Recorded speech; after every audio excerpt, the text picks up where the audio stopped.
I think we'll have a decent chance today to win. Was that kind of the objective by bringing in Cass in the jungle, was to get a more skirmish-heavy jungler compared to Voljo, for example? Yeah, I'd say that like the thing is, we weren't really that trigger happy with the old roster.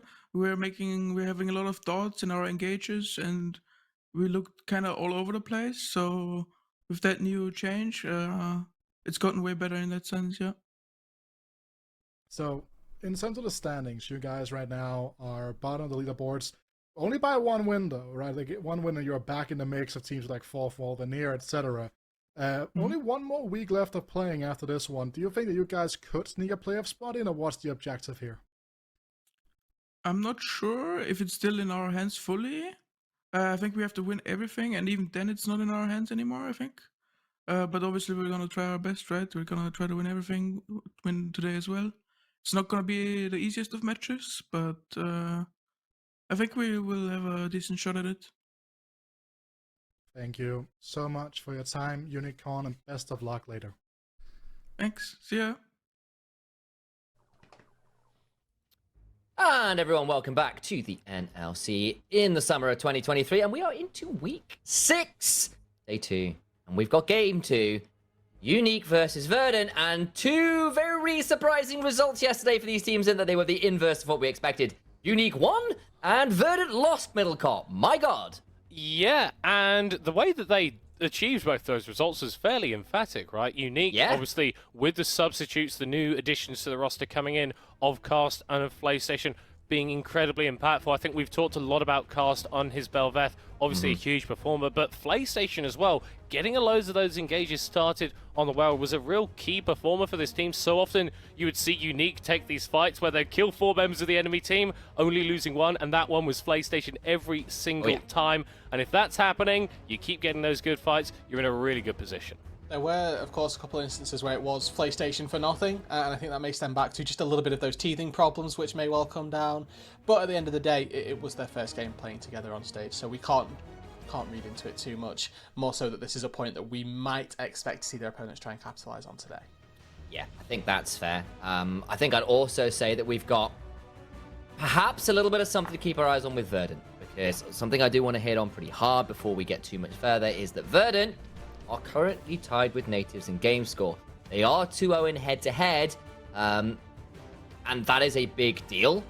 But if they drop a game and Natives win later, things get very tricky for them. So they really want this win. So Rudu, do take me on about what the hell happened with Verdant yesterday. So Verdant were winning for 98% of the game. Yeah. Unfortunately, they had that one, the be-all and end-all, one final team fight that they ended up losing, and then just, you know, losing the game off the back of it. Unfortunately, the nature of League of Legends is the longer the game goes, the longer death timers are, and if you take a team fight at such a late stage in a game that you end up losing, the game goes with it. So, slight misstep in the pivotal moment, and we did get to see a nice little debut as well from Moxop. But yeah, I mean, coming into this, it's still overwhelming expectations that Verdant come out ahead.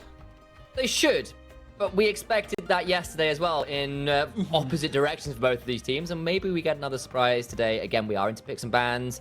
UniQ immediately banning away the LeBlanc, which is still very strong, and Kindred on the other side, away from Cast. I wonder whether we see a few more of those carry junglers taken off the table as well. Yeah, it wouldn't really surprise me because Cast has changed the dynamic of this UniQ roster quite significantly, but there are also a couple solo lane picks that you can take away from them. The Ornn for Uko has been very, very impactful, and UniQ Korn's Azir has just been a different level. It feels like every single split in the NLC, we've just got that one Azir player who is a little bit too cracked for you to give the champion over to them. You're not wrong in the LEC as well, because, you know, Larsen's there, and you got a couple other ones as well, but it tends to be more than one Azir player up at that particular echelon of play.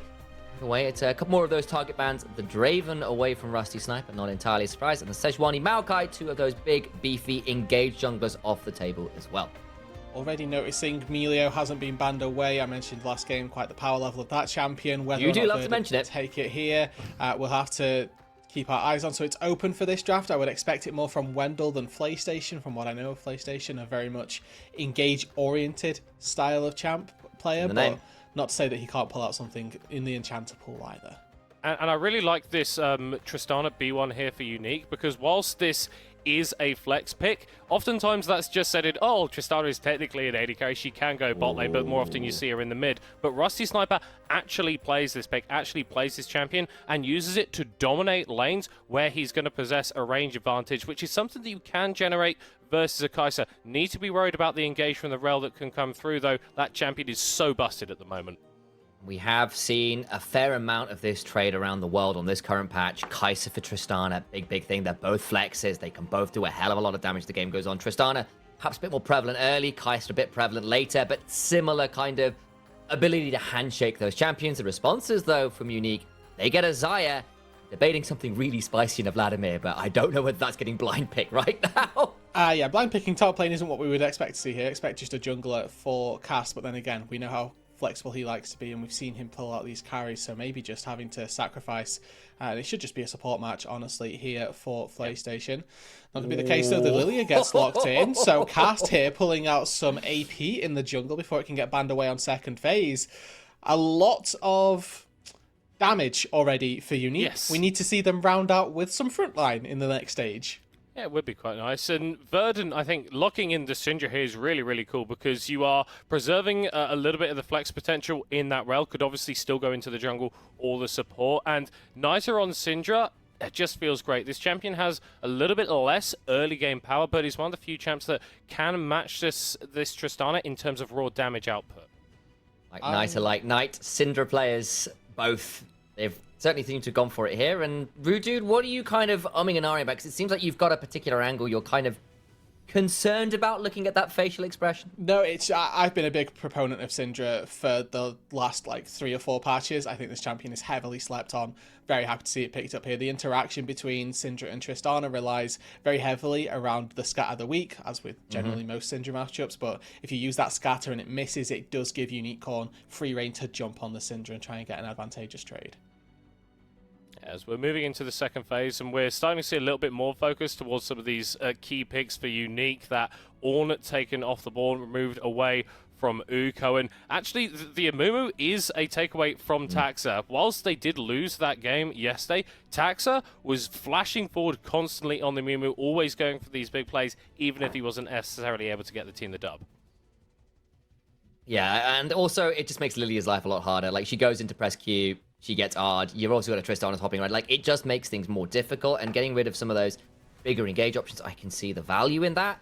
But we are still waiting, as we said, to see these comps rounded out. Obviously, the Lilia being enabled by an AD mid laner, of which there is quite a big dearth of, or at least the double AD champions. But Ruda was asking for some frontline. On the other side of Verdant, you've kind of got your pick. You've got your AD, but or your AP carries, I suppose, with the Kai'Sa being a bit flexible in that. But they're still looking for some frontline as well, and it kind of feels like both these sides getting ring of some of those bigger options for both those teams. Wouldn't be surprised to see Nilla on a tried and true carry on that top side. Instead, they give it to Taxa and go for the Viego. Obviously, this composition at the minute a little bit lacking in the physical damage department until that Viego gets locked in. We do get to see a blind pick now for top lane for Uko to see what his style of champ is going to prove to be with Dion taken off the board. And Nilla gets counterpick R5 in that top side again. When we talk about Verdant, you always have to remember that Nilla, a very powerful carry player, even if we've not seen it so much this split, we know it still exists. And that's why I'm not really surprised that we see Uko defaulting towards the Gragas. Is an incredibly safe laner. You can farm from range with that barrel once you get a few more points in it, and with the sustain that you've got in lane, very, very difficult for you to actually get pressurized. So if Verdant do want to lock in a carry in the top lane, I'm still going to be fine with that, but it's not going to be as enabled as it otherwise would be. Just seeing a few hovers coming through some here really in the bottom lane. ones, and then some of them are really exciting, some of them really aren't. I think Rakanto, I think, makes a lot of sense. Obviously, that pairing up with Desire, the innate synergy between those two champions, and gives you a little bit more engaged, which your team was kind of lacking. Now, what does Wendell want to go for last? There's a few interesting options when you do leave the support for a bit. Yeah. Sorry, actually, you're absolutely right. Because Viego locked in, unless there's some real spice happening.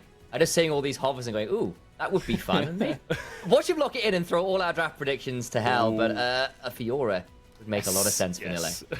Perfect. I mean, Gragas is going to have HP regardless. Fiora does true damage, right? We don't need to talk about Fiora beating tanks generally in a 1 versus 1, but Nille on Fiora in particular. I think that, like, in spring, there was always this contention for who's the better Fiora, Nilla or Banderas. Nilla, we never got to see a Fiora 1v1. We can never decide that. But Nilla has always performed well on the Fiora regardless, and got it banned away from him very, very frequently through spring. So seeing him pull it back out once again, a bit of an homage to the roots of spring season that we got to see from Verdant. I'm happy to see this with double solo lanes that I just adore watching. It's going to be a good game. I do have a little bit of an issue with the Verdant composition in that you are very reliant on getting the first kill in a team fight, right? You've got so much upfront burst that can come through from the Syndra, and you pair that with the fact that Taxa is here on the Viego. If that initial engage doesn't land and UniQ are actually able to disengage with something like a Rakan, like a Xayah, like a Gragas, you can end up in a really rough situation where you are too far forward, and then the double AD carry can become very, very punishing on your backs. I think I agree with that. I will also note it's not just double AK. You've got cast again on a carry, and a carry that we've not seen a huge amount of. In fact, this is a conversation I was having with some coaches and stuff as well, where they were saying, look, why are we not seeing many AP junglers? And then the point they said was, look, there just aren't that many viable AD mid laners to pair that up with, and you get Tristana, probably the most potent of those options. It allows for something like a Lilia. Now you've got double AD carry and a Lilia as your threats. They get to a couple items, you only kill one of them with the burst, and maybe things get quite scary for Verdant. Yeah, it's where getting that first kill does obviously make a big difference. Now, it's worth mentioning that all of these champions that we've seen from UniQ, relatively squishy. The expectation that Uko goes for full tank sort of offsets that a little bit. But if you do CC Xayah, Rakan, Lilia or Tristana, they all fall very, very quickly. Yes, you've got Featherstorm on one side, but the rest of them exceptionally squishy, and short of stopwatches and Zhonya's coming through, there is just lethal damage to be found across Verdant's side as well. It's also intriguing to see this sort of development coming through from UniQ Khorne, right? Because we have pigeonholed him as the Azir player, as the Victor player. Yeah, he had that pop-off game in Irelia, but generally it's been these long-range mid laners who, once they get to 2-3 items, are so impossible to deal with in a team fight. Tristana requires a lot more of that aggression, requires a lot more agency to actually get the champion off the ground. We know that he can do it on the Irelia. I think it's a big question if he can do it on this pick. I think I will also point to last game where we saw Tristana get ahead on a team that I think has generally been considered a better team, for all that UniQ are in a slight revamp here with a couple new players coming in, a different look to the team. Still, I think it's fair to say UniQ have been the weakest team across this split on the whole, and they're now being asked to pilot a Tristana, which is another first pick again. Rude, like, they're doing it against Verdant, like, that's a really big ask, isn't it? It is, definitely. But I think that, as you'd mentioned, if they're not going to do it here, when are they going to do it? And also the point that they have to just win every game. I think going for, as let's say, a meta and open and as difficult an execution as this is, the best way to win a game, I think, with a B1 Tristana is as strong an open as you can get in the current patch.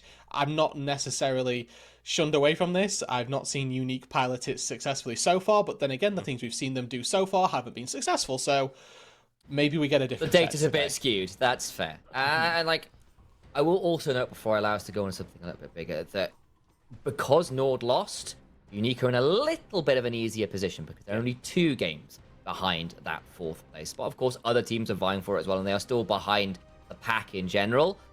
But because Nord didn't win, that 4th place spot is a little bit more reachable by a lot of teams, and that does mean that UniQ are feeling a little bit better about their chances, even if it is a rough road ahead of them. We'll leave that on the side for now. Yeah. We can come back to that as the game goes on. Middlecott, I've had a look at these teams. You've kind of got an idea about how both of them want to play.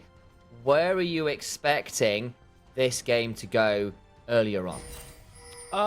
So I think earlier on, I think there is actually an angle top lane, right? And that's not necessarily Taxa putting a lot of attention towards Nilla on this Fiora, but the skill that this guy is able to possess in the 1v1 can be apparent. Whilst we expect the Gragas to survive in terms of the laning phase, stuff like the belly bop, the E, the body slam, very predictable with the Fiora. And if you are ever able to get on the back side of Gragas, you can chase him down pretty effectively in that lane. So I want to see what Nilla is doing with the lane state in top lane, and if he's able to use that to continually put Uko in bad positions. And just to dive on top of that top lane matchup here, we've got 2 Grasp of the Undyings in the top side of the map. So it is very much play for this laning phase. Conqueror you'll see on Fioras occasionally, but that's a much more scaling rune that helps you out much later on. not been taken this game by Nilla, so this time around he is very much focusing on keeping himself at parity or getting a lead in the laning phase that he can then use the better Fiora late game innately to win out in a side. Of course, when you've got something like a Tristana in the mid lane as well as a potential answer into the Tristana or another split push threat, Nilla isn't necessarily going to have as unmatched a time as he might in another matchup or another game where there isn't that kind of ability to trade towers across map from the like of UniQ. Yeah, you do need to be able to take those towers quickly, though, because UniQ, with the double AD carry composition that they've got for themselves, can take down those structures swiftly themselves, right? So if Verdant end up losing, let's say, a 3v3 on one side of the map whilst Nilla is split pushing, UniQ are going to be opened up with an opportunity to get a big shove down. So that's why I think it's really important to get Nilla in this strong position so that he can sort of act as a one-man team almost. Still, as it stands, both junglers pathing from top side of their jungles towards the bot side, but Taxa looking for a very early look into mid lane. UniQ, level 2, thus far nothing too much. Here comes Taxa. Does he have the W available? Scout of the Week lands into the Spectral Maw, and that's a very sad Tristana. Gets away, but comes at the cost of 2/3 of a health bar. Yeah, now that should lead into a bot lane or a bot side advantage as well. It's stop motion, guys. Yeah. I'm going to ask both of you now what happens in the next 10 seconds, because we can't see it. I think that's a trick question, and we stay on this freeze frame for the next 10 seconds. That's incredible. I think nothing. Really? We're gonna go back to bot side, and there's gonna be nothing different. Our faces on the Incredible. screen. When you stare at the void stares back, and we are in the void right now. Hi, guys. We're looking pretty great. Let's be real.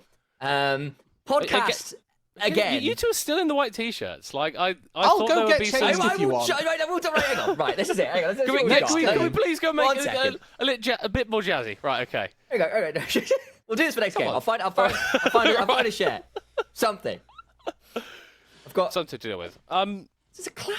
Monochrome is a classy look. We're back. Okay. The moment. Right, that was a great podcast episode that was very highly relevant to League of Legends. Oh yeah. Oh yeah. What the heck? Nilla has just come in. I think UniQ managed to get away, but has had to pop the flash. That is a very bizarre little roam, but an effective one nonetheless from Nilla.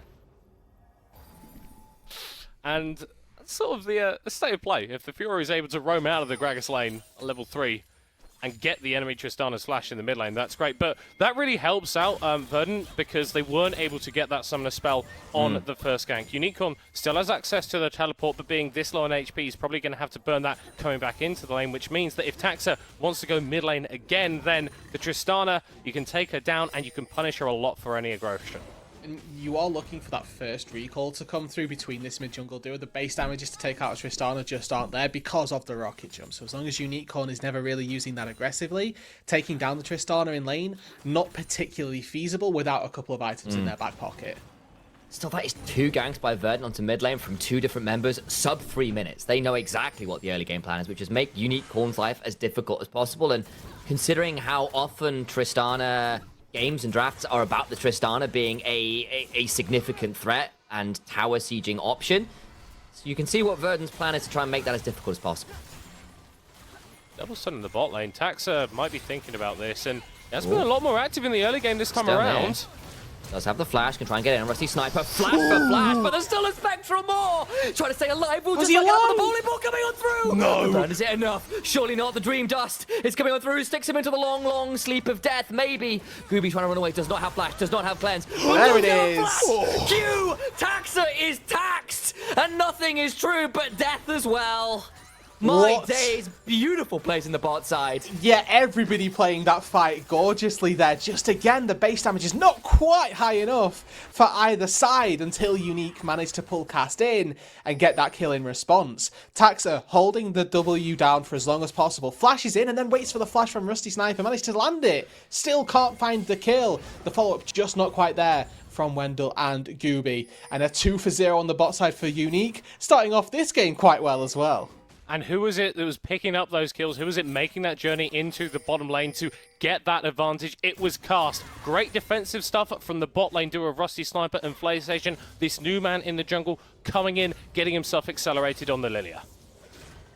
And it's early, don't get me wrong. But Verdant lost yesterday. They know they're up against it because natives are on their heels again. And you just have to wonder how much that kind of pressure might get to them. It's not like Verdant haven't been known as forced to flash in the mid lane, and you just have to wonder with an early game like this whether UniQ can maybe start to get into the head of Verdant, who have been known, say last split in particular, at things like MMA Masters, to maybe drop the ball when the pressure is on.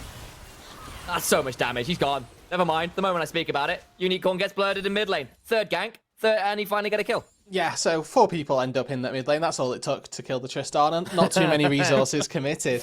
But I do want to sort of touch on this X factor, I feel like, for UniQ that we've seen in this last week of play, that they've pulled in Cast and PlayStation, and we just can't really quantify how strong this team might be in not just the mechanics that we've seen from Cast, but also the shot calling and the intangibles that we can't see from what 2 new players are going to offer to a roster. For all we know, them taking down Verdant and them taking down the likes of these top 4 teams may be just their power level, and it could just not be a mistake anymore.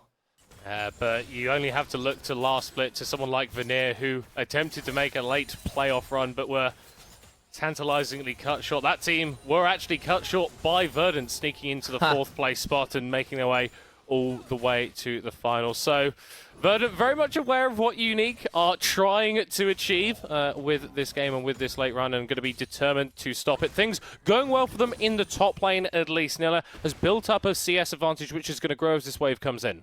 And I do like the Bramble Vest start as well for Gragas, making sure that there are just permanent Grievous wounds on the Fiora. Making sure that those heals, as we do expect the Grasp of the Undying procs to come through, the lifesteal to be built up from the Fiora, the ulti lifesteal as well that comes through. There's a lot to be cut down, and it's just a good first pickup. Yeah, and now look at what Nilla is doing with this lane in top lane, by the way. UniQ has TP, so he's going to be able to come back here, but he's low on mana, and he really is suffering right now. This is what Nilla can do with these great laning states, just forcing UniQ to respond to him rather than the other way around. Gotta say, I was looking at that and I grimace, because that wave is not in a great place for this Gragas, who's desperately going to need some support. His attempted gank in mid lane, well buffered by Unicorn on that rocket jump. Yeah. But look at Nilla, he's still there with that wave frozen, turn around, engage. Taxa forced to ult in trade, nicely buffered, don't get me wrong. But Cast and Rusty Snipe have roamed up to get this Herald. And they're going to take this while Nille has got that wave trapped and is not really going to be in a great position to respond as yet. Oh, PlayStation interrupted. He's Might just be in trouble. dead Then Ooh, executed. You're right, Middlecott. He's gone. But the Herald Eye is down. Unleashed Nille power. coming down.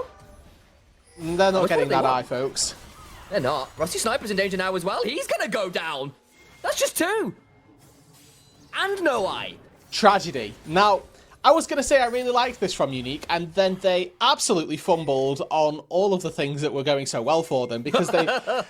I mean, the theory is you pull Rusty Sniper and PlayStation up here, as a 2 versus 1, the Fiora can't contest and the wave just gets crashed and you reset it. UniQ on the spot side can farm versus Gooby because of this insane level lead that you get from being solo laned for so long.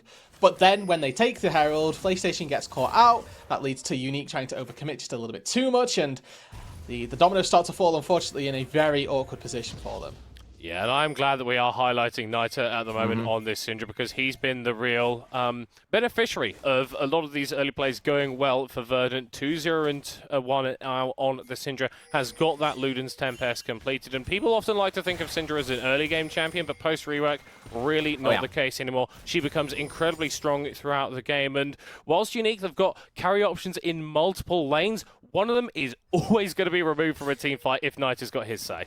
Yes, so we got to see there the Splinters stack for Niter. Currently sat at about 45, which means that he's got the Q upgrade, which now means that Syndra has 2 charges of Q, which have their own individual cooldown that starts cycling through once you use the first one. The 2-for-1 special. It is indeed a 2-for-1 special, the bog off for free.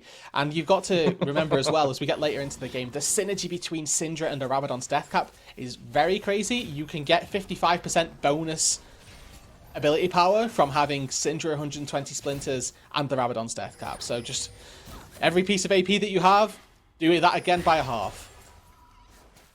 It's pretty huge. And then you add in the fact that you've got a lot of squishy members who will not enjoy the execute threshold on a fully queued up R from Niter, and all those spheres flying at his face sounds like a rough time as Nille, thrown back under the tower, but Too much more to be found. Can cast, land an all-important sleep. The turnaround from Lily is pretty good. Misses Oh a Q. my. And so much damage back. Lilting Lullaby will not matter as a watch-out Eep brings Fiora to her knees.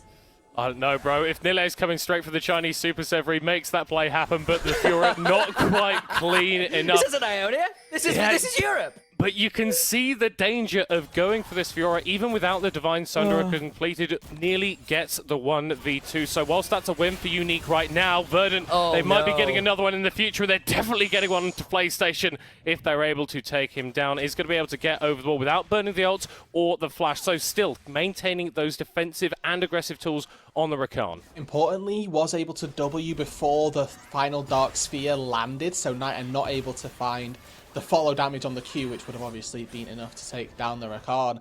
That is obviously what ends up keeping him alive. But as we head into this mid game, though, dead even gold lead. We're looking at how these teamfights are going to look to flourish. So far, it's 2 carries for one for either side. 2-0-1 cast, 2-0-1 on Niter. Both of these teams need to look to play around their relatively fed members. This Lilia with a Demonic Embrace already, going to look to be trying to play at range. That dot damage that comes from the Swirl Seed in conjunction with the Demonic Embrace, certainly something that can be played around and sets up very nicely for some objectives with the Drake spawning inside the next minute. And I like how mobile on the map PlayStation is being. Once the Xayah hits level 6, gets access to the Featherstorm, you can basically just leave her in a lane knowing that she's never going to get engaged, and that gives you the opportunity to try and set up a few more plays. We have got a Drake spawning in 10 seconds of PlayStation. Found himself on a little bit of a flank. Niter. So much damage, has to flash on out, and now there's potentially turnaround as Tax is in danger. Has taken pretty damn low. The burn from Lilia bringing him down about a third as well. Now Taxa and Niter without much in the way of health bars, no teleport Niter. They can move over towards this dragon. It would be their second of the game. Well, I said it would be initial poke from Cast, but how about a step up from the other new member of this UniQ roster? PlayStation finds his way behind Niter, forces the flash, forces this objective to go to UniQ without really any contest. And now 2-0 up. Drake Soul going to be that Hex Tech, so a very powerful Drake to be playing for later on, and having 2 Drakes already on the inroads to a Soul, it's a nice advantage. And we've seen Verdant drop the ball as the game gets later. That's how they lost against Veneer yesterday. And whilst an even game state is nothing that's going to scare you at this point for Verdant, the fact that you coming through as the 9-2 team haven't really been able to accelerate against UniQ is potentially worrying. Of course, if you're able to find that fight at 20 minutes that just wins you the game, that's going to be great. But UniQ have shown themselves to have good plans coming out of this early game, and we know that if they get to teamfights on their spikes, they can execute in those scenarios as well. No, you know, not to be funny, but yes, Verdant have got a decent team fight, but it is a little bit kill first target. It's not like UniQ have arguably got a slightly better 5v5 because they've drafted for the Fiora, who is notoriously a little bit more about the side lane. Speaking of, they're going to try and make that happen to Urko, who is just deleted. Phenomenal riposte. Will lock the Gragas down to get that kill as Taxa takes a excited turret shot, but will not fall down. Bot side, attempted look in at the bot lane, won't land too much as overcomes Gooby and Wendell. I'm going to get a bit of a recall. I don't know what the Lily is. Yeah, what's going on there? Hang on, that's a recall on Vision. Oh, hold on. Cast is trying to make this one happen. He's sent to sleep. The looting lullaby. Look how Gavin Rusty's Viper misses the feathers, but Birds with Feathers might go down under the tower together. Gooby and Wendell so desperately low, but here comes everyone else.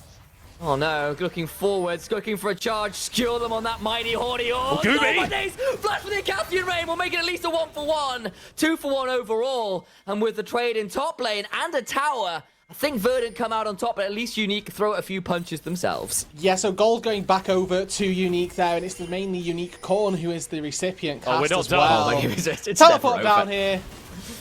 Oh boy, needs to avoid the scan of the week. He's still trying to play this one up. Where's he hold going? on. He's jumping on Niter. Gets a reset, gets away. No way, Niter's got flash. We'll get in for the Spectral Maw and finally shut that down, but that was nearly incredibly slick from UniQ. And we were wondering whether he was going to be able to perform on the Tristana. Yes, he ends up being going down, but we've been seeing some incredibly clean mechanics coming out from the man in the mid lane from UniQ. Verdant, though, starting to assert themselves a little bit more in this game. Now, 2,000 gold to the good with that tower going down. UniQ not taking it lying down, though, opting to go for this play on the top side for the Herald, recognizing the advantage that Verdant have on the south side of the Rift. Yeah, nothing to be contested here for Verdant, and you've got Kai'Sa with Static Shiv in the mid lane to just hold that turret and clear the wave pretty much with impunity. Now we get to see what UniQ look to do with this Herald. Try and break open some turrets, because at the minute that's the one area of the map that they're lacking in. It's a 2-0 for Verdant in terms of those outer turrets, and you can see that the gold lead actually fairly favourable for Verdant at this time being. With these really long lanes, it's exactly what a Fiora in particular is looking for, to chase down these tanks, get those vital procs going time and time again. It's a good look for Cast in this game, but those solo laners definitely favoring Verdant right now. A lot of gold in Niter and Nile's pockets in particular is a great sign if you are a Verdant fan. Their solo laners so critical to their success in their hands. Very much a dominant force this split in this league. They are in position to convert that again. Though, of course, with the Herald, maybe that gold lead will shrink a little. Potentially a tower or two falls in favor of UniQ, which might level that gold lead a little. It's the triple threat, right? It's what we've praised natives consistently throughout this split for, right? Having a top mid AD carry that can all get it done. Verdant, throughout the start of the split, were a lot more concerned with having Nile on these tanks on their engaged and going for 2 carry compositions. But now it really feels like they're giving him a lot more freedom. We're starting to see more stuff like the Jax, like this Fiora. We get to see why this guy is heralded as one of the best top laners in the league. And I do want to, zoom out a little bit into what these compositions are going to look like in a fledged 5v5. Now, Verdant with this double marks, or rather, UniQ with the double marksman composition, theoretically scale very well into the late game if they can get into these 5v5s, but the poke from Gooby can never be underestimated in terms of just taking out one target. Once again, UniQ don't have that front line to absorb poke. If we see Uko in a teamfight situation, it means Nilla is prioritizing a side lane or has free push in a side lane quite frequently. So this Kai'Sa going to have a lot of onus on her to be pumping out that poke early on and making sure that the team fights that UniQ do end up taking are going to be at a disadvantage, and then really putting emphasis on PlayStation's ability to find fights as soon as the objectives start spawning. Speaking of 10 seconds until what would be soul point for UniQ, they've got a Herald to buy pressure in mid lane, but Nile has got the Gragas shoved up very, very deep. If Uko wants to join, that turret could be under serious threat from this Fiora. Especially if things like a threat can happen is in mid lane. Gooby taken low, but Gooby turns to a lilting lullaby and gets ignited and taken down. That's the AD carry already dead. Wendell taken so very, very low as well. Mid lane turret down to about 20% HP, but is still standing. Man advantage to UniQ though, and that means this Drake should be theirs for the taking. Xayah needs to recall though, and that could prove a slight complication, especially with Hex Gates allowing an easy return to the fight for Gooby in about 10 seconds. Yeah, I think those Hex Gates are key. You've got the reset also coming through from Nilla. UniQ still going to stay on the Dragon. Unicorn fairly healthy for himself. This is one of the virtues of that double AD carry. They're going to put a teleport in from Uko as well to make sure they secure this. And Verdant, they don't have the vision to move into the river. Instead, they're going to look for this mid lane tower, but they're not able to get that either. So Drake secured. Soul point now for UniQ, and this now puts that little bit of a timer on Verdant, their composition. How soon can they look to find 5 versus 5s? 2,000 gold lead in their back pocket, but that's not translated to any of these neutral objectives just yet, as Nilla now spots out Unicorn. Cast is hovering on this bot side, and Nilla knows that he's isolated here, but he might just fancy it anyway. You know, he doesn't know. Unicorn is in so much danger, so much damage back, but it's a buster shot away. Hops now, but Nile is so fast. Overcomes Cass to try and save it. Will not happen. He's now on that healing field courtesy of the Grand Challenge. But Nile surely running out of options until a teleport comes through to tag in some support. Yeah, and I love this. Verdant able to get the mid lane tower as well. It just feels like they've come alive in this game. They're getting so much more bang for their buck. Kill there for Nilla in the bottom lane and the teleport from Niter just to ensure that he's able to stay alive in that situation. And this is what we were worried about in this game when UniQ got that 2v1 that was oh so close. Eventually, the Fiora just becomes irremovable in the side lane. She's doing that on one item on the Divine Sundra. Hasn't even got that Ravenous Hydra yet. UniQ really don't have anyone that can match him. I think that's the case for the Syndra as well, honestly. 2-0-3 for Niter. It's a difficult task to try and find somebody to go into that side lane versus the Syndra. If it's not going to be the Gragas, then who is it? We're still waiting on 120, 100 splinters, so no ulti execute yet. No increased ability power yet. But the more Niter trades, the more levels Niter gets as well. The easier it is for him to start one-shotting people. And with the first strike as well, that is a real possibility. Attempt little play there from Verdant, who are beginning to wrest control of the blue side jungle away from UniQ. Now that the Baron's alive, maybe this is an opportunity to drag UniQ into a difficult position. UniQ Corn trying to play it up against Nille as an engage happens. Onto that so squishy Lilia. She's dead, she's stolen, your jungler is down, Baron is spawned, and Verdant will head over to that purple worm. I can guarantee it. Yeah, Cast had the crown of the Shadow Queen, but his health bar has been shattered by Verdant. Not enough to keep him alive. And even though UniQ are going to be able to spot this one out, you see UniQ Corn on the bottom side there. It looks like he's a bit more concerned with the push, but actually going to teleport in. You've got a load of big team fight ultimates, but that Baron is oh so low. It's gone. Surely it's gone. But can UniQ find anything on the extraction? There is a flank from PlayStation, but they'll know he's here. Flash over the wall from Taxa. There's a quickness afterwards. They're trying to get in on that. That's a fairly decent engage, but PlayStation so desperately low as Rusty Sniper trying to deal with Gooby on the other side. In goes Nille into the backside with that grand challenge. Ukko dead to right, and it is a wipe. A disaster low health bar for Verdant, yes, but it's evergreen for Verdant, who come up with absolutely everything they could ask for. UniQ Corn escapes, but at what cost? The rest of his team's a myth. He's the most real thing left, and that's a bit of a statement, isn't it? Yeah, well, you thought that Nille was an absolute demon on the side. It turns out he can get it done in the team fights as well. I love that from UniQ, though, recognizing that they need to go for a play. They can't just let Verdant get that Baron for free. But it was also great awareness from Verdant to immediately jump on PlayStation as soon as he went for that engage. And really, after that fact, it was UniQ grasping at straws to try and get something back, but they weren't able to. Verdant have put themselves into a massive position of power. They've accelerated the game like we criticized them for not doing yesterday, and UniQ, well, this resurgence is looking a little bit short-lived. Verdant still need to dot the I's, cross those T's, but with a Baron in their back pocket, a soul denial opportunity in 1 minute's time. Expectations are that this game should go the way of our reigning EMEA Masters representatives of the league, and you can see them just controlling this bot side jungle. They know what the next objective is. This is that hallmark of a team with really good ideas of what they want to do for the next couple of minutes on the map. They know they need to deny this soul, so what do? They play through bot lane, play through mid lane, and make sure that the vision in the bot side jungle is absolutely choked out. Look at the scoreboard. No turrets for UniQ across this game. It's been really tough for them to finish up what they've started to get this Tristan people. That's a decent lilting lullaby, but there's going to be so many people there! Massive damage, but it's not enough. It's a 2v1. But also into the backline goes PlayStation, but there's just no follow-up. Knight is so low. My days, that burn is ridiculous. They finally get it. That's one back. Ukko needs to get some more. The Bomber is more of a party popper at this point. It looks flashy, but doesn't really amount to much.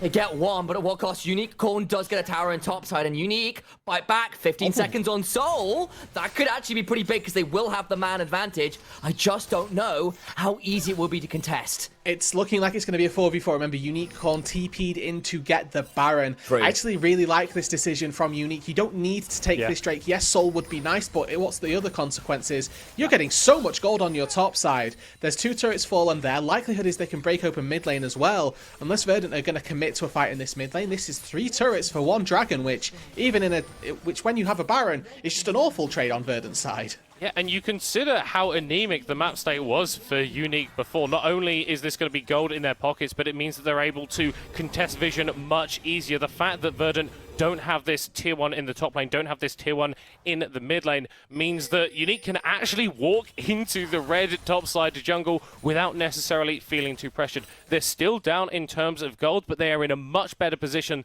than they were a minute and a half ago. There's the upgrade on the W. That Kai'Sa beginning to get scarier and scarier, yes, but Verdant, again, in a slightly later game scenario, getting caught out and sucker punched. It caught them yesterday. Will it catch them to a disastrous degree today? 2 towers for UniQ Corn. Rusty Sniper gets one in the mid lane as well. That gets some much-needed gold into these AD carries, infantaries. Yes, Verdant in the lead. The still sole point. It's not like UniQ are out of fangs, out of options. They punch back, and necessarily so is Go in danger. Is about to be deleted. Surely nowhere to go. Body stolen. Dead top laner.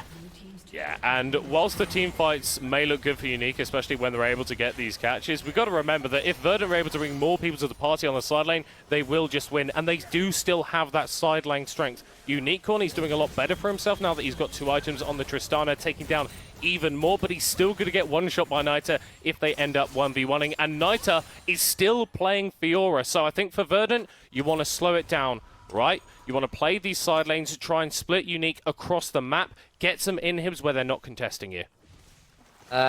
Observers, can we have a quick stack check? In fact, I just saw that 104 stacks.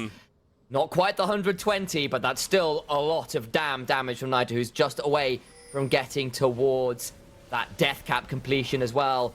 Once she gets to 120 stacks, that additional 15%, you called it out earlier, Rude Dude, and that Syndra has truly scaled at that point. There's the death cap completion.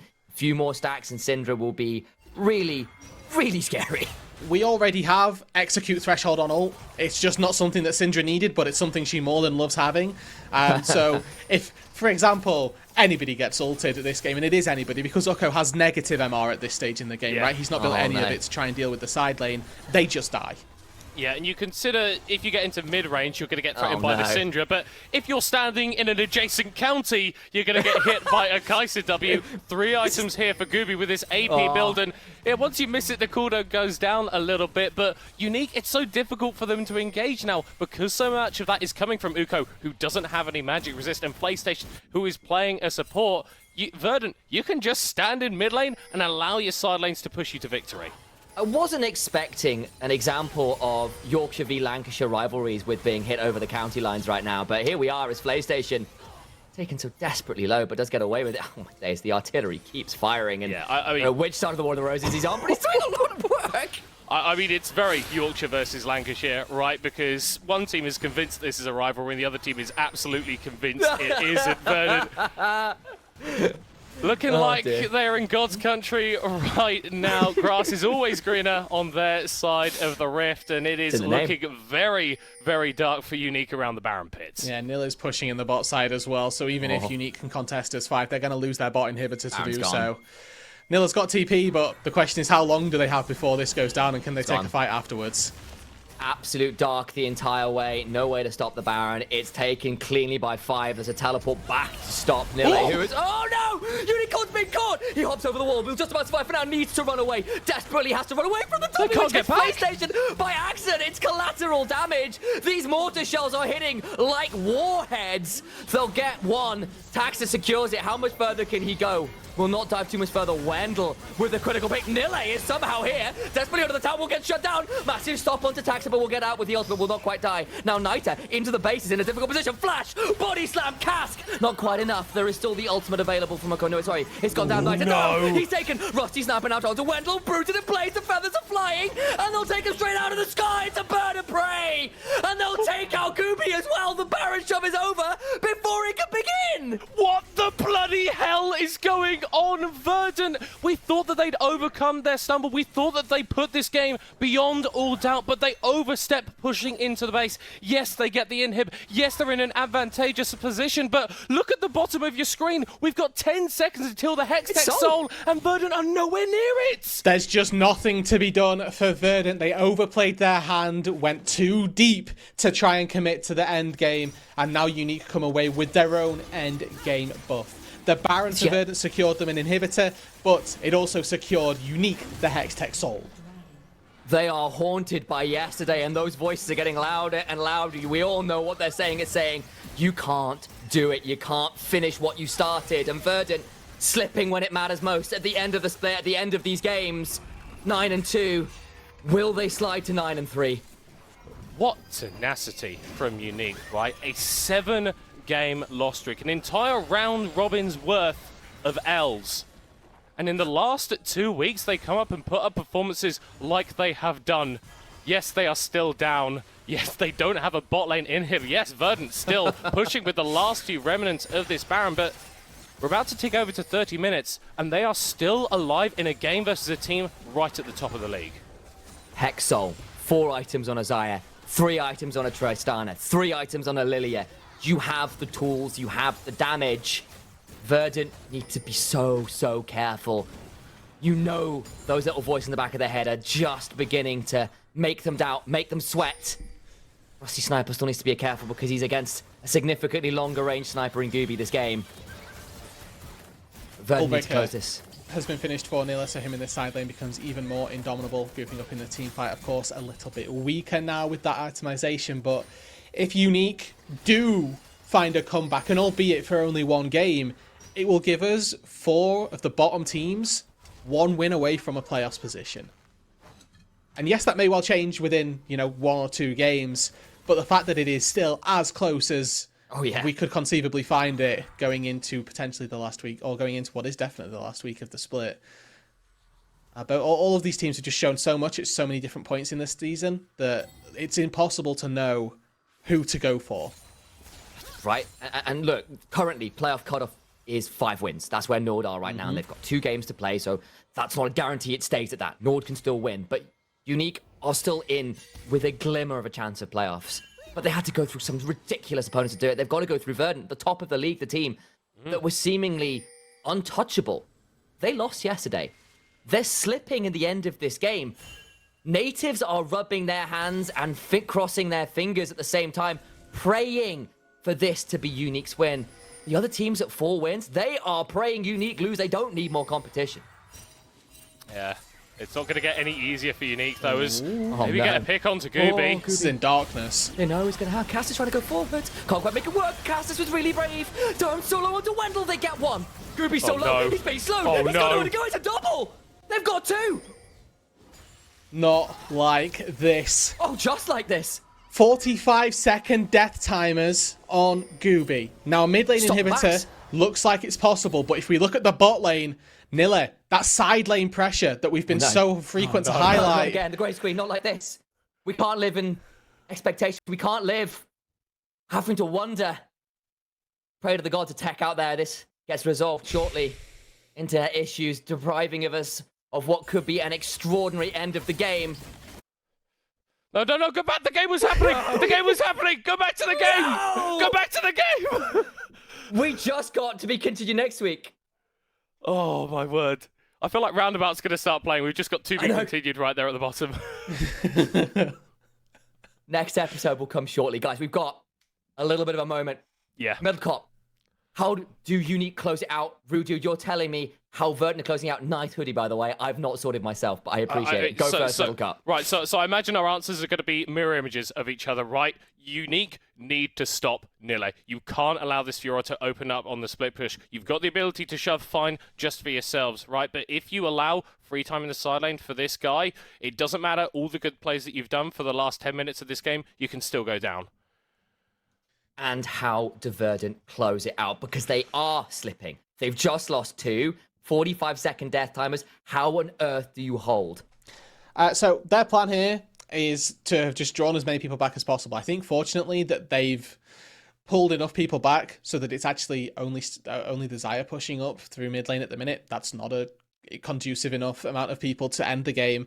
Maybe a mid inhibitor gets traded back. Maybe it's just the turret itself. For now, I think that's just a couple of picks and a sort of shock factor more so than anything for Verdant in case the first 4 deaths inside the base weren't enough. But I think Verdant need to try and play these side lanes a little bit. We've got Nilla. I mean, Nilla's already playing the side lane, right? But I would like to see Nita try it as well. Nobody beats him in a 1v1 either. If he gets an ulti onto a squishy target, they die. Yeah, and we need to be certain Verdant should not be in this game state, right? Okay, I was willing to write off yesterday as a little bit of a fluke and maybe Veneer overperforming. This is a team that has serious issues coming towards playoffs. The games shouldn't be this close. We shouldn't be relying on Nilla to go for these hero split pushes to end the game for them. We shouldn't be in a game state like this. Nille forced away, inhibitor turret in mid, about to be sieged onto.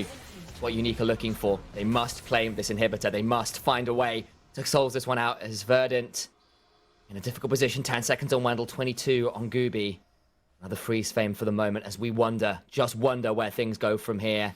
It's a minute until the Baron, and importantly, we've got a bot lane inhibitor down for Verdant, so that's a very advantageous state of the map, is that they're going to have pushing prio in that bot side regardless of whether Nil is there or not. If he is there, it means that the game may well end, as opposed to it just being Nexus turrets going down, and UniQ are going to have to keep somebody down on that bot side, regardless of what the timer on the Baron is. We need Yeah, to we're start heading on track over now. Need to Go track ahead, stuff Middle like Cup. these stopwatches as well. Okay, Yes. Rusty Sniper picking that one up is massive. Nile has one of his own, and we've seen this Fiora dive into team fights before. So, need to be cognizant of those items, because at this point in the game, a stopwatch can be the difference between winning or losing. Guardian Angel for Taxa, stopwatch for Nile. You're absolutely right. But it is 4 types of vulnerability for the side of UniQ. They've got a stopwatch top, bot, support, and that Zhonya's on the Lilia. You have to feel that maybe Tristana goes back and buys her own, and suddenly that last team fight, you need to win the game. You have got that one last gasp tool to win you the one fight that gets you this. I don't know how long Elder is. I didn't get to see. But that's another option. You've got Hexol already. You've got Hexol. You've got enough items on these AD carries. Like, it's not just that you've got the split push win condition from Verdant. You've got to deal with 3 extremely scary carries. 3 extremely scary carries right now for UniQ. And now you've got to look on the flip side, and I think that there are 2 very important targets, one for either side. I'm looking at Gooby for Verdant to land that Kai'Sa poke, not be getting caught out by these swirl seeds as well, is an important like flip side of that coin. But also PlayStation on the flip side, see if he can find some engages and look at the Rakan to start up these fights, because if the fights get started, then of course the Kai'Sa's a little bit weaker. She's going to be having to fire Ws from a lot closer range and be under a lot more fire. And then importantly as well, if you're looking at how well those two are going to how well those 2 individuals interact with one another, it opens up the discussion for how well the marksmen are going to be able to function in the team fights also. I think, while again we are paused here, teased with the end of the game, teased with this game state, maybe this is a moment, a breather we wouldn't normally have to really build up cast. This guy has come in to a team that was dead last and looking like deservedly dead last in a lot of ways. He comes in with PlayStation, and yes, PlayStation, wonderful flanks this game, but cast again on the Lilia, yesterday on the Belveth, looking absolutely monstrous. How much of a threat has he been? The counter ganks, the plays, the catches to bring them back from incredibly difficult game states. It's just incredible. And the fact that this was a Lilia that was slammed down so nonchalantly, almost, I think really speaks to not only this guy's skill, but also his confidence, right? His interview yesterday was one of the funniest that I've ever heard, because this was a guy that just exuded the exact sort of personality that you want to come into a team that is in this position. Super confident, always big enough his teammates, was talking about how much he loved Rusty Sniper, who, let's be aware, is also having a pretty good game for himself as well, after a few weeks where maybe you couldn't have said that same thing. So I think for UniQ, my only real issue with them right now is that this has happened week 6 and maybe not in week 3 or 4, because I think that you've got the makings of a really solid roster, a really solid team here. Is it too little? Is it too late? It feels like there is... The comes down is, to this game, doesn't it? There is a gasp. Even if they lose this game, there's still a gasp. It's just so hard, so narrow a possibility of them getting in. But what a way to start a potential miracle run than taking down Verdant. And you just imagine, like, this suddenly makes that Natives game so much more exciting, because Natives win, and they're first place, despite the kind of the travesty that was that rematch that we had of Natives v Verdant, where it wasn't the game we were hoping for, and maybe despite that scenario, they could still end up in first. I'm not going to initialize. I think that Natives are going to be a little bit happy with this game, but a little bit nervous as well, because they're playing UniQ next week, and it's all well and good, UniQ taking down Verdant and getting you in that position at the top of the table, but if you lose to them next week, you're in the exact same position. We are delving down some very unlikely scenarios. Doctor Strange would be proud of us, I'm sure. I'm hoping they happen. That'd be very, very It would funny. be so much more exciting, so much more dramatic, and we love those. The goal, obviously, is for a 3-day week 7. For those that don't know the NLC schedule, we have Tuesday, Wednesdays as standard, but then on the final week, Friday is your tiebreaker day. Now, last split, me and Duckling had a 1 tiebreaker day, and it was nice and chill. We cast 1 game and had a good old time of things. There's a very real possibility this split that we have 5-way tiebreaker for 4th place, question mark? Yeah, so as I understand tiebreaker rules, and correct me if I'm wrong, it works like this. If you are tied in games, head-to-head is what decides it. If you are tied in head-to-head, wins in the second half of the split decide it. If you are still tied, then you get a tiebreaker game. So there's still a few break points before an actual game is played, but the possibility is oh so tantalizing. Back into the game. Back into a game state that is just insane, so unusual, and In some ways, so unexpected. So there was an extra layer to the rulebook added for this split. Oh, was there? Tiebreakers are determined by head-to-head, but if head-to-head is even, then it is second half of the split wins. Yeah, wins. Yes, that's exactly Yes. it. Yeah. So yeah, there's that, and then of course if those are tied, then they play a tiebreaker game. But I think there's obviously that's only in a two-way tie situation. Again, we're discussing this as though it's just going to be two teams sat on different scorelines. There's a true very real enough. possibility that there's a load. Well, there are so many teams stacked in the middle with just a win or two between them, and only a death or two between the end of the game here. Who gets caught? Another bowling ball lands, and at this point of the game, they begin to really burn. Lilia is a very scary champion. Yes, no started up. pot. Yeah. But UniQ need to be quick here, and I like that they're rushing boy. down the Baron. Hexa tried to get in.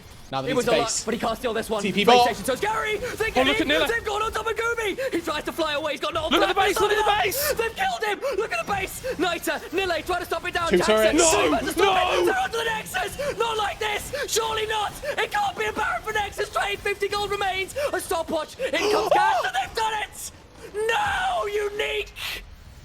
Oh, in dramatic fashion yesterday, Verdant lose, but this time they're able to clutch it out. It's heartbreaking, honestly, for UniQ, but a win that Verdant, well, they thoroughly needed. They did everything. Absolutely everything. They got Gooby. They got the Baron. They couldn't stop the teleports. The biggest takeaway though is that Taxa lost the Baron fight.